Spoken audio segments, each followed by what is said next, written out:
em Esther capítulo 9, versículo 24 até o 28. Então eu vou dar um tempinho para vocês abrirem, não vai ser... eu não vou transmitir. Tem um paninho aí, tem um lencinho aí para... vai buscar um lencinho ali para mim.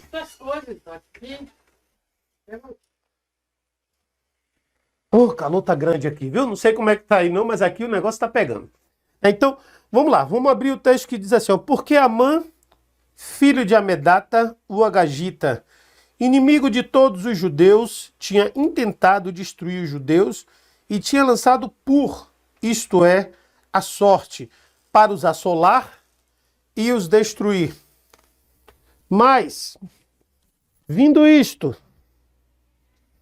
perante o rei, mandam ele por cartas o mau intento que Amã formara contra os judeus, e se tornasse sobre sua cabeça, pelo que penduraram a ele e os seus filhos numa forca.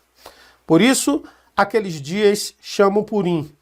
Do nome Pur, assim também, por causa de todas as palavras daquela carta e do que viram sobre isso e do que lhes tinha sucedido.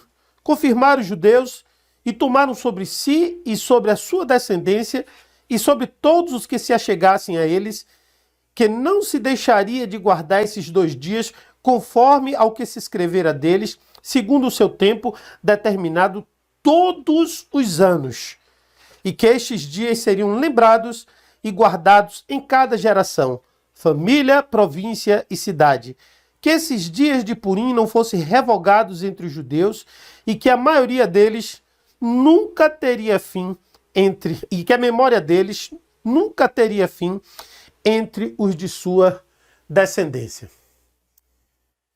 A primeira pergunta que pode surgir nesse texto fala-se justamente do versículo 28, quando fala que o Purim não fossem revogados entre os judeus.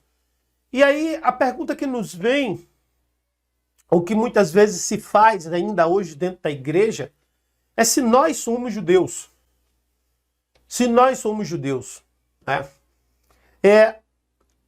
Uma coisa que a gente precisa compreender, irmãos, é que a Bíblia diz que nós somos enxertados na videira. A videira representa justamente o povo judeu. Nós fomos enxertados. Por que fomos enxertados? Porque a Bíblia diz que Deus nos adotou como filhos. Como filhos. O filho unigênito de Deus, o filho primogênito de Deus, unigênito até aquele momento, o momento em que ele morreu na cruz, e primogênito a partir daquele momento, do momento em que ele ressuscita, era judeu. Jesus, ele era judeu.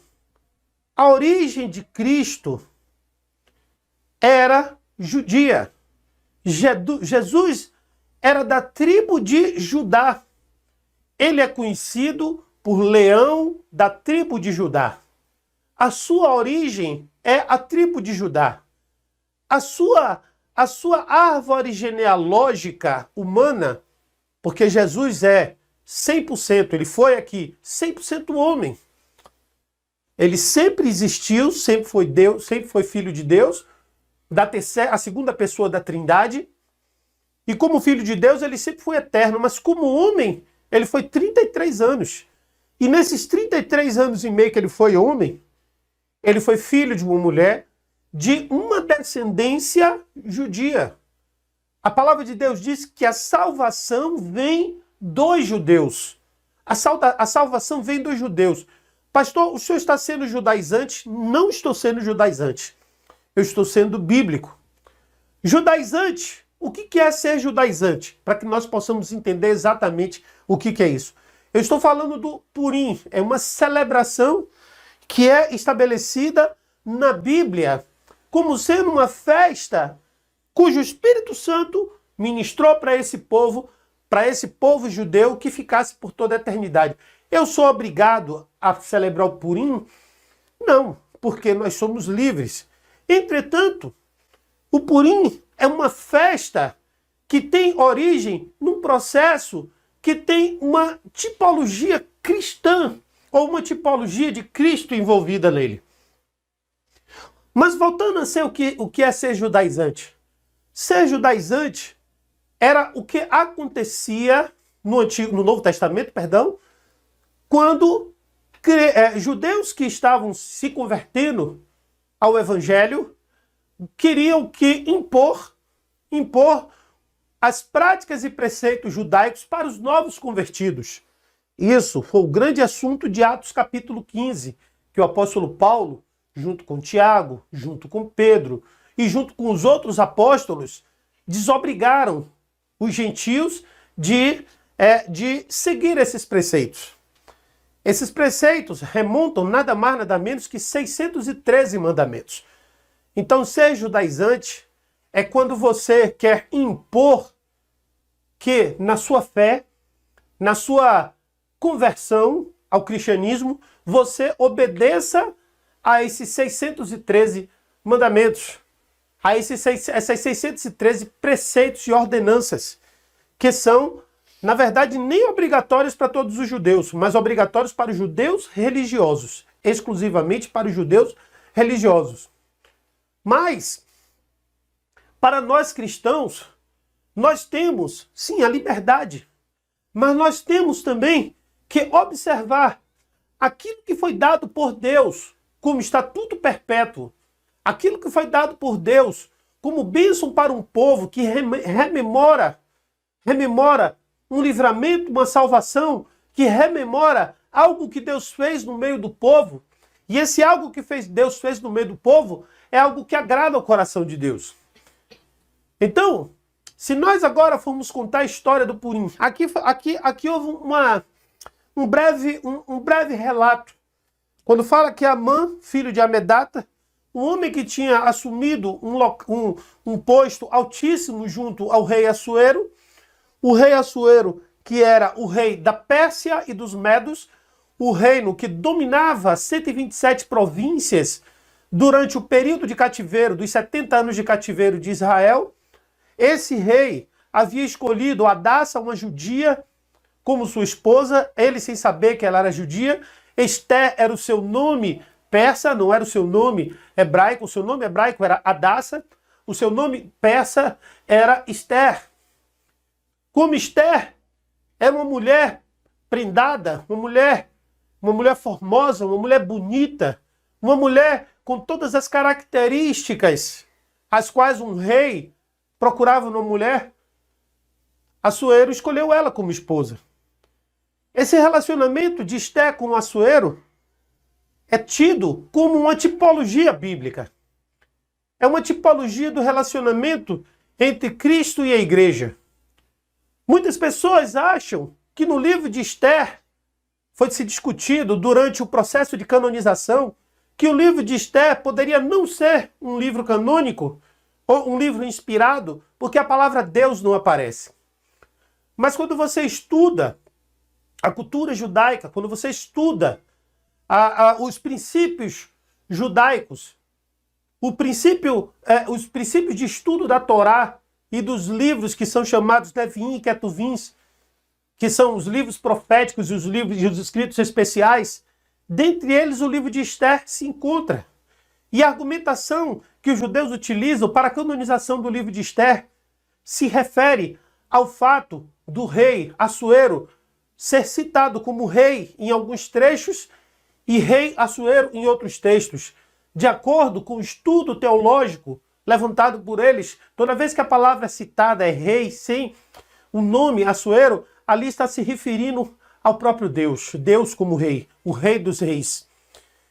E dentro da nossa visão cristológica, cristocêntrica, que amplia ainda mais o entendimento da palavra sobre o ponto de vista cristão e não mais sobre o ponto de vista somente Jeová, mas sobre o ponto de vista cristão, nós compreendemos que ali é uma tipologia do próprio Cristo. E nós entendemos isso em todo o processo que acontece o livro, o desenvolvimento da história no livro de Esther, onde ali Amã planejou a morte de todo o povo. Amã, descendente de uma nação inimiga e que não foi perdoada por Deus por eles interpuserem-se no caminho da terra prometida, que também é uma representação do Satanás, é uma representação do mal em nossas vidas, que quer impedir que nós sejamos abençoados, que nós possamos alcançar as promessas de Deus em nossas vidas. E a Bíblia fala que ali ele planejou a morte de todos os judeus, a eliminação de todos os judeus, a destruição total de todos os judeus. Amã, filho de Amedata, era agagita. Agagita significa descendente de Agag, uma amalequita. Os amalequitas são uma família originária da tribo de Esaú. Esaú, irmão de Jacó, filho de Isaac. Porém, Amaleque era filho de uma concubina de um dos filhos de Esaú, de Tiná.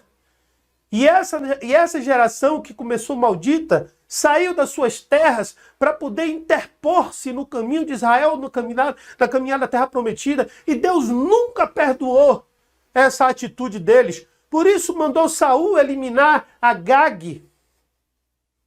Mas Saul não eliminou Agag de cara. E o resultado foi que essa família, essa descendência permaneceu.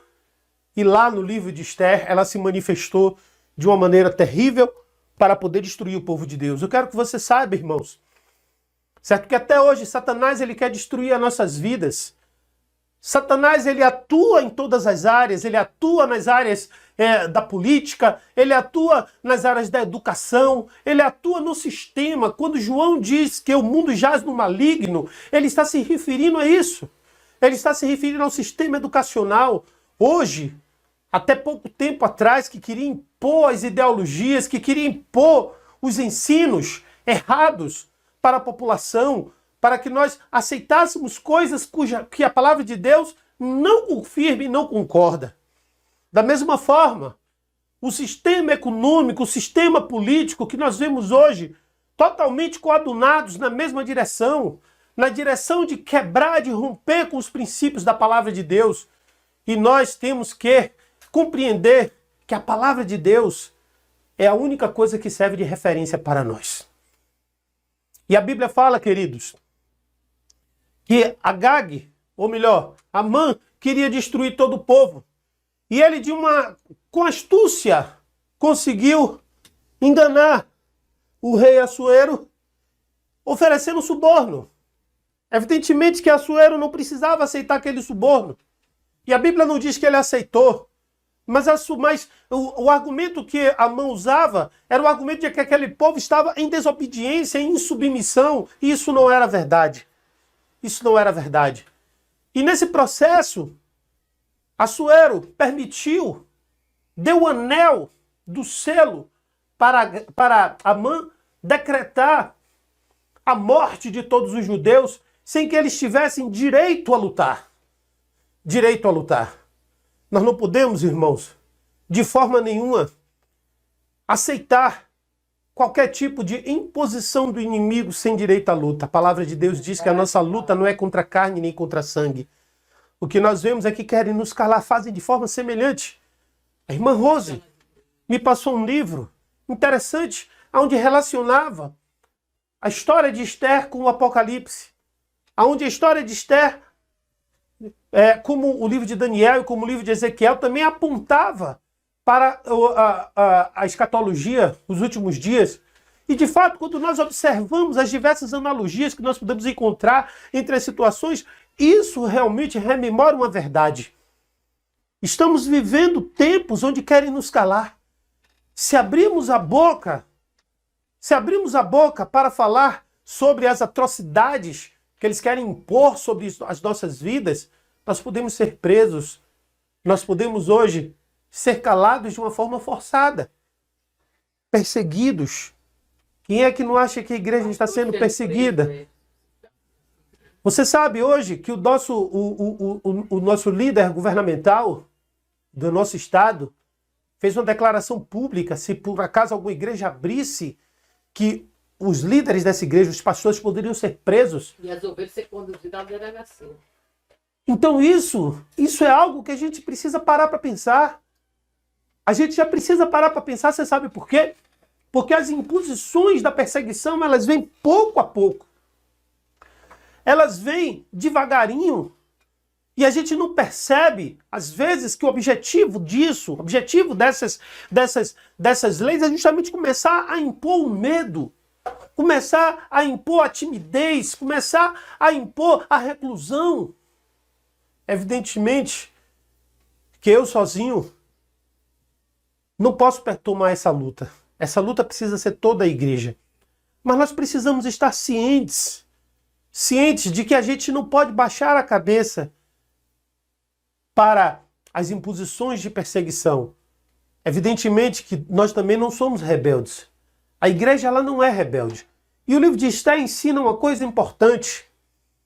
O livro de Esther nos ensina como nos comportar nesse tempo.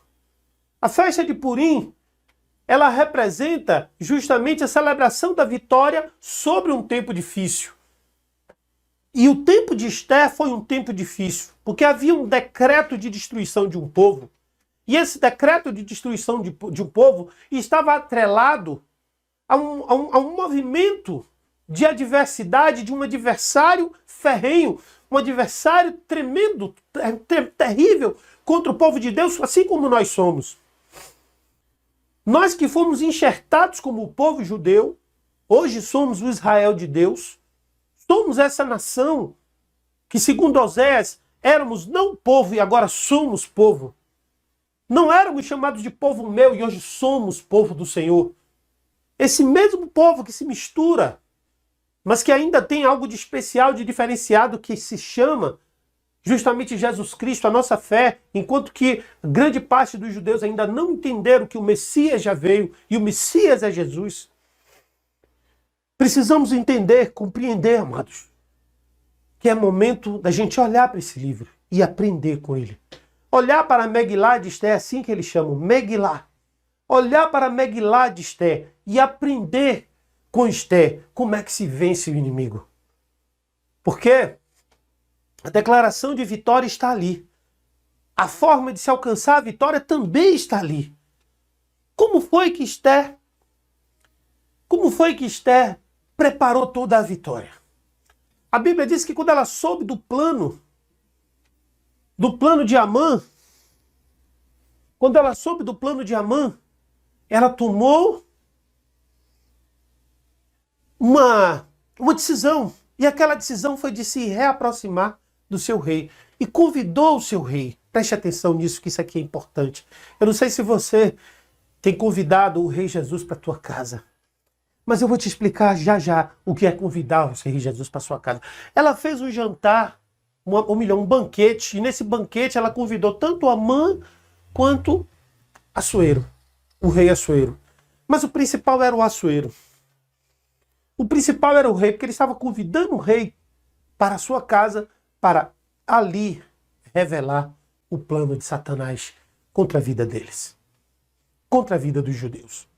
Quando você traz uma célula para a sua casa, quando você abre as portas da sua casa para se fazer uma célula, mesmo que seja online, como estamos fazendo hoje, eu vejo muitas vezes, amados, eu lidero uma célula, minha esposa lidera outra, e há uma célula dos jovens. Eu vejo muitas vezes uma dificuldade das pessoas entrarem nas células, participarem das células. Eu quero que você saiba que toda vez que você participa de uma célula, você está convidando o Senhor para dentro de sua casa.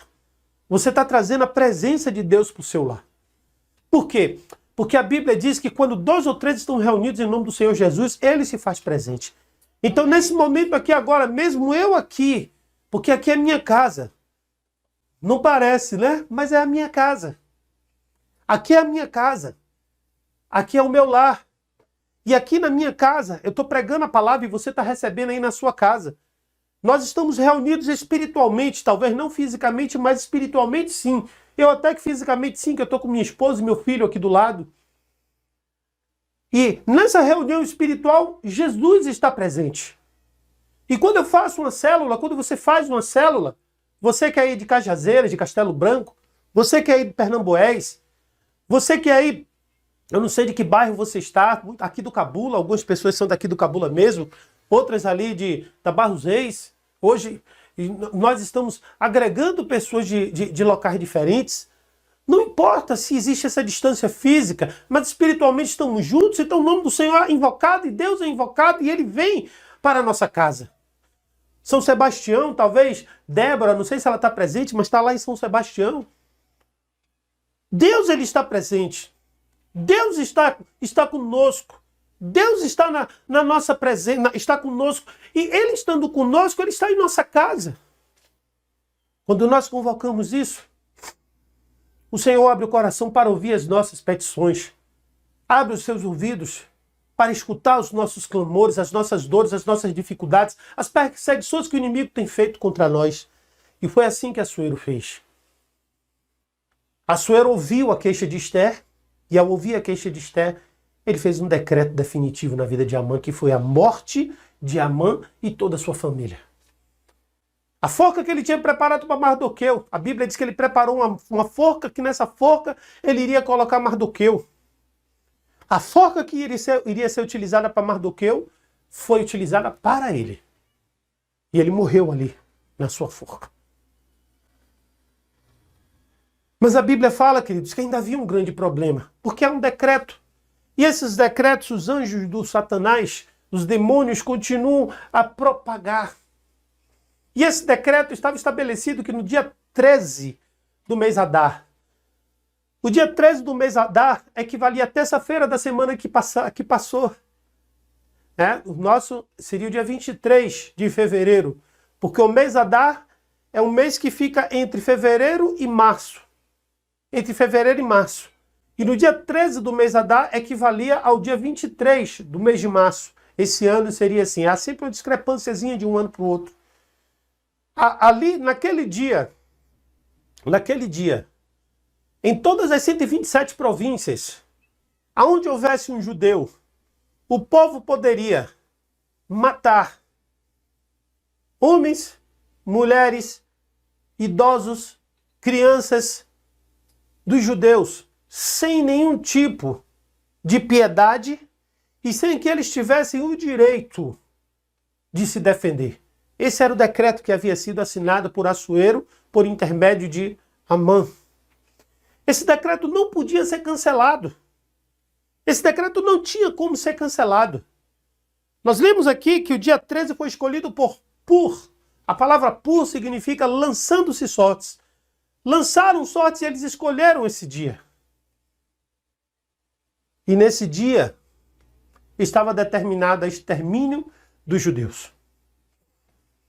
Mas a Bíblia fala que com a intercessão de Esther, a igreja, Esther é um tipo da igreja. A igreja quando intercede, a igreja quando se interpõe entre Deus e o homem, como um todo, pelo outro. A igreja quando coloca diante de Deus o projeto de Satanás, ainda que Deus saiba, mas que Deus, no seu infinito mistério, aguarda que haja essa manifestação da igreja. Por isso que a Bíblia fala que a criação aguarda a manifestação dos filhos de Deus. A Bíblia diz, irmãos, que ali naquele momento, Assuero disse, olha, esse decreto não pode ser revogado. Mas eu posso assinar um outro decreto, que nesse mesmo dia vocês possam lutar e se defender. A gente aprende duas ações importantes na vida de Esther. A Bíblia diz que Esther, ela orou e jejuou. Amados, não há possibilidade de nós termos uma vida com Deus sem jejum e oração. Todo cristão precisa ter um tempo de jejum e oração. Muitos crentes da atualidade têm negligenciado o jejum. Até tem oração, mas negligenciam em muito o jejum. Não atentam para o jejum como sendo uma disciplina espiritual importante, mas Deus, Ele está querendo que você saiba que o jejum é uma forma de você se aproximar dele.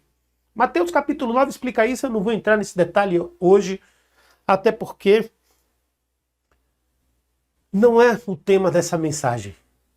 Mas é importante a igreja aprender que é necessário jejuar.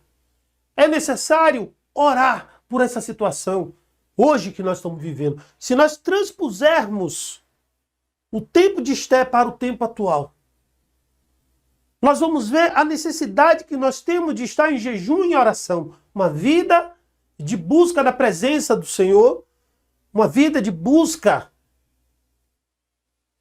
da presença do Senhor em nós, em nossas vidas, que precisa ser mais contundente através do jejum e da oração. A oração para nos comunicar e o jejum para nos aproximar. Nos aproximar não no sentido físico, mas no sentido espiritual, porque com o jejum você mortifica a sua carne e o seu espírito fica mais forte. E você se aproxima mais do Senhor, porque o Deus, ele está numa dimensão que é uma dimensão diferente da nossa, e é uma dimensão que não se coaduna com a carne, não que ele esteja lá e não esteja cá, mas a manifestação da sua presença de uma forma, nos seus principais atributos estão assim, porque aqui ele está presente por meio dos seus atributos de juízo, dentre outros, e de misericórdia e da graça, mas os atributos do poder e da ação do sobrenatural, da formação, de trazer à existência aquilo que não existe, é noutra dimensão. Nós precisamos jejuar e orar. E isso aprendeu-se com Esther. Esther nos ensina isso. Amém. E com isso, queridos, há uma profunda vitória. Há uma profunda vitória do povo de Deus. A Bíblia conclui esse texto dizendo que... Obrigado. Está muito quente. A Bíblia conclui a história, ou conclui aquela Megilá, aquele livro, né? Quando o povo de Deus de fato se levanta e a vitória vem. No final a vitória será nossa. Amém, Jesus. Por mais que haja um levantado inimigo, a vitória será do povo de Deus. E o Purim é a celebração dessa vitória.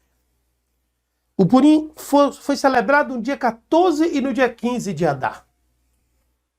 Dia 14 e dia 15 de Adar, que equivale aqui nesse ano, 2021, a dia 24 e 25 de março, quarta e quinta-feira.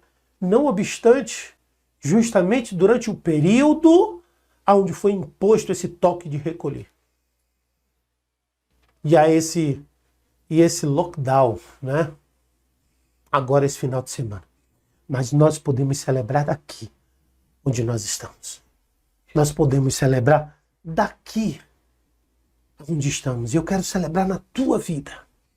Porque o Purim de Deus, esse Purim, essa vitória sobre o inimigo, também vai chegar na tua vida. Amém, Jesus. Essa vitória vai estar chegando aí na tua casa, ainda hoje, em nome de Jesus. Receba, Pai. E não vai ter coronavírus. E não vai ter enfermidade. E não vai ter problema financeiro. E não vai ter problema no casamento, no relacionamento. E não vai ter nenhum levante de Amã, dos amalequitas, que representa o destruidor de sonhos, que possa destruir o projeto, o sonho de Deus para a tua vida. Porque Deus, Ele realiza todas as suas promessas. Deus, Ele faz acontecer tudo aquilo que Ele planejou. Deus não promete absolutamente nada que Ele não cumpra. Tudo que Ele promete, Ele cumpra. A palavra de Deus é realidade. E você precisa crer nisso. Portanto, a gente precisa celebrar, sim, nesse dia de hoje, o Purim. Sabe por quê? Porque a Bíblia diz, ó, se você pedir com fé, crendo que já recebeu, você recebeu. Então o Purim é já um ato de gratidão, da certeza de que a nossa vitória já veio. De que Deus já liberou a bênção em nossas vidas. De que a vitória está em nossas vidas e ninguém pode tirar essa vitória de nós.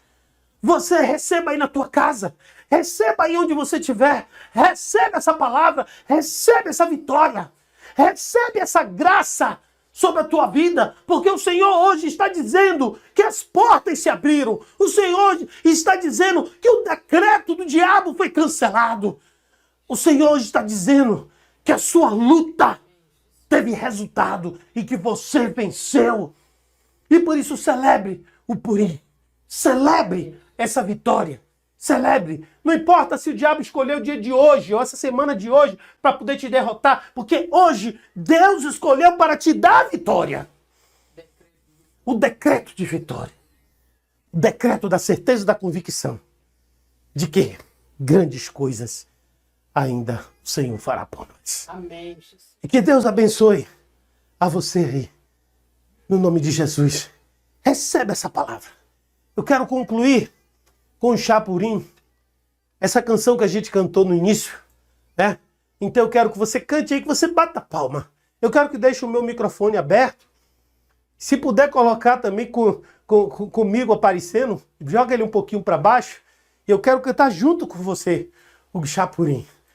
Porque eu tenho certeza absoluta que essa vitória nós já recebemos no nome de Jesus. Solta a canção aí.